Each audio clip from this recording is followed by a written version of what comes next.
రాకాలోకంకి స్వాగతం. ఈ కంటెంట్ మీకు నచ్చినట్టయితే లైక్ చేయండి, మీ బంధుమిత్రులకు షేర్ చేయండి. ఇప్పటివరకు సబ్స్క్రైబ్ చేసుకోకపోతే సబ్స్క్రైబ్ బటన్ని నొక్కడం ద్వారా సబ్స్క్రైబ్ చేసుకోవచ్చు. ఆ విధంగానే పక్కనే ఉన్నటువంటి బెల్ ఐకాన్ని నొక్కినట్టయితే మీకు రాకాలోకంలో కొత్త వీడియో పెట్టగానే నోటిఫికేషన్ వస్తుంది. మిత్రులారా,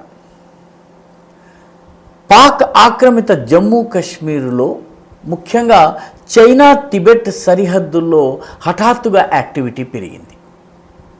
చైనా వైపు నుంచి కార్యకలాపాలు వేగమందుకున్నాయి. ఇది భారత్ను దిగ్బంధనం చేసేటటువంటి ప్రయత్నంగా మన రక్షణ రంగ నిపుణులు భావిస్తున్నారు. మన ప్రభుత్వం కూడా దీనిపైన దృష్టి పెట్టింది. మనము కశ్మీర్ గురించి మాట్లాడేటప్పుడు కశ్మీర్కు సంబంధించి పాకిస్తాన్ గుప్పిట్లో, పాకిస్తాన్ చెరలో ఉన్నటువంటి గిల్గిట్ బల్టిస్తాన్, పాక్ ఆక్రమిత జమ్మూ కాశ్మీర్ గురించి మాట్లాడతాము. ఈ గిల్గిట్ బాల్టిస్తాన్లో అంతర్భాగమైనటువంటి ఒక 5300 చదరపు కిలోమీటర్ల భూభాగాన్ని పాకిస్తాన్ అత్తసొమ్ము అల్లుడు దానమిచ్చినట్టుగా, తనకు చెందనటువంటి భూమి, అంతర్జాతీయ వివాదం ఉన్నటువంటి భూమి, ఐక్యరాజ్య సమితిలో కేసులో ఉన్నటువంటి భూమిలో తను కబ్జా పెట్టుకున్నటువంటి భూమిలోని ఒక భాగాన్ని చైనాకి ధారాదత్తం చేసేసింది. ఈ ప్రాంతాన్ని షక్స్గావ్ వ్యాలీ అంటారు. ఈ షక్స్గావ్ వ్యాలీ ప్రత్యేకత ఏంటంటే, ఈ షక్స్గావ్ వ్యాలీ చైనాలో ఉన్నటువంటి షింజియాంగ్ ప్రావిన్స్కి చాలా సమీపంలో ఆనుకుని ఉంటుంది. అక్కడి నుంచి వచ్చేటటువంటి వాహనాలు ఏవైతే ఉన్నాయో, చైనా నుంచి వచ్చేటటువంటి రహదారులు కానీ, రకరకాల మార్గాలు కానీ, ఇవన్నీ కూడాను ఈ షక్స్గావ్ వ్యాలీ మీదుగా గిల్గిట్ బల్టిస్తాన్లోకి ప్రవేశించి, గిల్గిట్ ప్రాంతంలోకి ప్రవేశించి, అక్కడి నుంచి పాకిస్తాన్లోకి ప్రవేశిస్తాయి. కాబట్టి పాకిస్తాన్ చైనాల లింకేజ్ ఏదైతే ఉందో అది గిల్గిట్ బల్టిస్తాన్, అదేవిధంగా ఈ షక్స్గావ్ వ్యాలీ.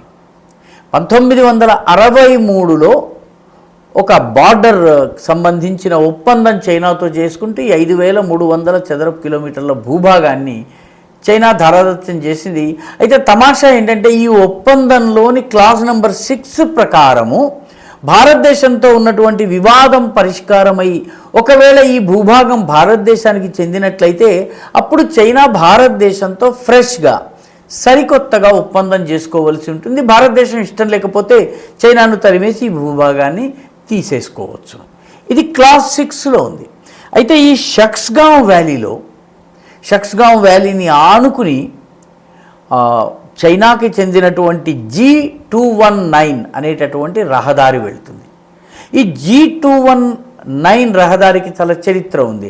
టిబెట్లోని లాసా నుంచి ప్రారంభమై అక్కడి నుంచి చైనా అధీనంలోనే ఉన్నటువంటి షింజియాంగ్ రాష్ట్రంలో ఉన్నటువంటి కాష్గర్ దాకా వెళుతుంది. అక్కడి నుంచి యార్కండ్ దాకా వెళుతుంది. ఇది 10,000 కిలోమీటర్ల పొడవైనటువంటి దారి. 10,000 కిలోమీటర్ల పొడవైనటువంటి ఈ దారి సరిగ్గా అగిల్ పాస్ అని చెప్పి గిల్గిట్ బల్టిస్తాన్ షక్స్గావ్ వ్యాలీ యొక్క ముఖద్వారంలో ఒక కనుమ ఉంది. అక్కడ నుంచి ఒక రోడ్డు, కొత్తగా చైనా ఒక రోడ్డు వేస్తోంది. ఆ రోడ్డు షక్స్గావ్ వ్యాలీలోకి ప్రవేశిస్తుంది. ఈ రోడ్డు పాక్ ఆక్రమిత కశ్మీరులోని ముజఫరాబాద్ నుంచి ముష్తాగ్ కనుమ మీదుగా తీసుకువెళ్ళి షక్స్గావ్ వ్యాలీలోకి ప్రవేశిస్తుంది. అక్కడి నుంచి చైనాలోని షింజియాంగ్లో ఉన్నటువంటి యార్కండ్కి ఇది కనెక్ట్ అవుతుంది. అంటే ఇది షక్స్గావ్ వ్యాలీ మీదుగా వెళ్తుంది. ఇటీవల శాటిలైట్ ఇమేజెస్ని అధ్యయనం చేస్తుంటే బయటపడిన విషయం ఏంటంటే, చైనా ఇక్కడ ఒక చాలా పక్కా రహదారిని నిర్మించింది. ఈ రహదారి మొత్తము నిర్మాణమైంది. ఈ భూమి మనది, వివాదిత భూమి. షక్స్గావ్ వ్యాలీ భారత్కు చెందింది, అదేవిధంగా గిల్గిట్ బల్టిస్తాన్ భారత్కి చెందింది. చైనా G219 రహదారిని నిర్మించింది భారతదేశానికి చెందినటువంటి అక్సాయ్ చిన్ ప్రాంతం నుంచి.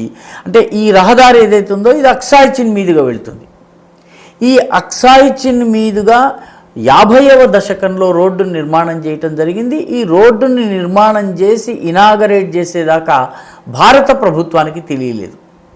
తెలిసిన తర్వాత ఎప్పుడైతే ప్రజలు ప్రశ్నించడం మొదలుపెట్టారో, నెహ్రూ గారు చాలా ఫేమస్గా అక్కడ గడ్డి పరక కూడా మొలవదు కాబట్టి అసలు ఆ భూమి గురించి మనం పెద్దగా పట్టించుకోని అవసరం లేదని చెప్పేసి చెప్పేటటువంటి ప్రయత్నం చేశారు. అప్పుడు విపక్షం ఆయన మీద విరుచుకుపడింది. మీ తలకాయ మీద కూడాను ఒక్క వెంట్రుక లేదు కాబట్టి ఇక్కడ కూడా ఈ ఒక్క వెంట్రుక కూడా మొలవదు కాబట్టి ఇది కూడా వృధాయా అని చెప్పి లోక్సభలో అడగటం కూడా జరిగింది. ఆ చరిత్ర ఉన్నటువంటి 218 నుంచి ఈ రహదారి షక్స్గావ్ వ్యాలీ మీదుగా వెళ్తుంది. అంటే షక్స్గావ్ వ్యాలీతో ఉన్నటువంటి సమస్య ఏంటంటే మ్యాప్లో చూస్తే మనకు అర్థమవుతుంది. సరిగ్గా ఈ రోడ్డు వచ్చి సియాచిన్కి ఉత్తరాన ఆగిపోతుంది. అక్కడి నుంచి సియాచిన్కి వెళ్ళడానికి కేవలం 50 కిలోమీటర్ల దూరం మాత్రమే ఉంటుంది. ఇదంతా కూడా కనుమలతో కూడినటువంటి ప్రాంతం, పెద్ద పెద్ద పర్వతాలతో ఉన్నటువంటి ప్రాంతము. వీటి మధ్య ఈ షక్స్గావ్ లోయ ఉంటుంది. పైన మీకు అంటే ఈ షక్స్గావ్ వ్యాలీకి పైన కున్లున్ మౌంటైన్స్, ఇవి చైనాలో ఉంటాయి. కున్లున్ పర్వత శ్రేణి ఉంటుంది. కింద కారకోరం పర్వత శ్రేణి, ఇది పాకిస్తాన్, భారతదేశం ఆక్రమిత కాశ్మీర్, అదేవిధంగా భారతదేశంలో ఉంటుంది. ఈ రెండిటి మధ్య ఉన్న లోయలో ఈ మొత్తము మార్గం వేయటం జరుగుతోంది. ఇది సియాచిన్కి ఉత్తరాన 50 కిలోమీటర్ల దూరం వరకు వచ్చి ఆగిపోతుంది. డోక్లాం దగ్గర ఏ రకంగానైతే సిలిగుడి నెక్కి చాలా సమీపంలో రోడ్డు రావడానికి ప్రయత్నం చేస్తున్నారు, సరిగ్గా ఇక్కడ కూడాను సియాచిన్ దాకా తీసుకొచ్చే ప్రయత్నం చేస్తున్నారు.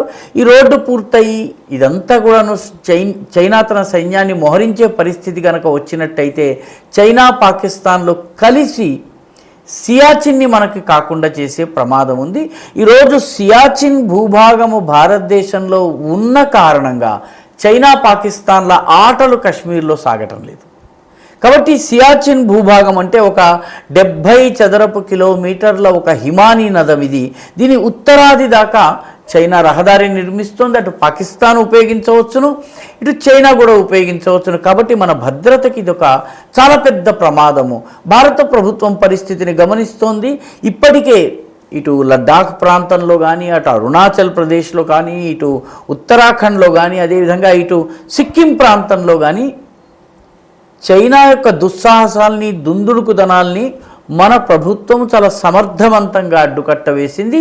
ఇప్పుడు చైనా మరొక కొత్త ఫ్రంట్ని తెరిచింది మన పైన దాడి చేసేందుకు. సియాచిన్లో ఉన్నటువంటి మన సార్వభౌమత్వాన్ని సవాలు చేసేందుకు ఇప్పుడు ఈ షక్స్గావ్ వ్యాలీని ఉపయోగించుకునే ప్రయత్నం చేస్తోంది. భారత ప్రభుత్వము చాలా స్పష్టంగా తన అభిప్రాయాన్ని తెలిపింది. షక్స్గావ్ వ్యాలీ భారతదేశపు అంతర్భాగము, అక్కడ చైనా రహదారి నిర్మాణం చేయటం అనేది అక్రమము. కాబట్టి ఇది భారతదేశానికి చెందినటువంటి ఈ భూమిని భారతదేశానికి అప్పగించాలని చెప్పి మన ప్రభుత్వము, మన విదేశ వ్యవహారాల శాఖ డిమాండ్ చేయటం జరిగింది. అయితే మొత్తం మీద రాను రాను ఈ ప్రాంతాన్ని కూడాను హీటప్ చేయడం, అంటే ఇక్కడ కూడా ఉద్రిక్తతల్ని పెంచేటటువంటి ప్రయత్నము చైనా చేస్తోంది. భారత ప్రభుత్వం దీనిపైన దృష్టి ఉంచి ఈ వీడియో మీకు నచ్చినట్టయితే లైక్ చేయండి, షేర్ చేయండి, ఈ ఛానల్కు సబ్స్క్రైబ్ చేయండి. మీ అభిప్రాయాన్ని కమెంట్ల రూపంలో తప్పనిసరిగా పంపించండి.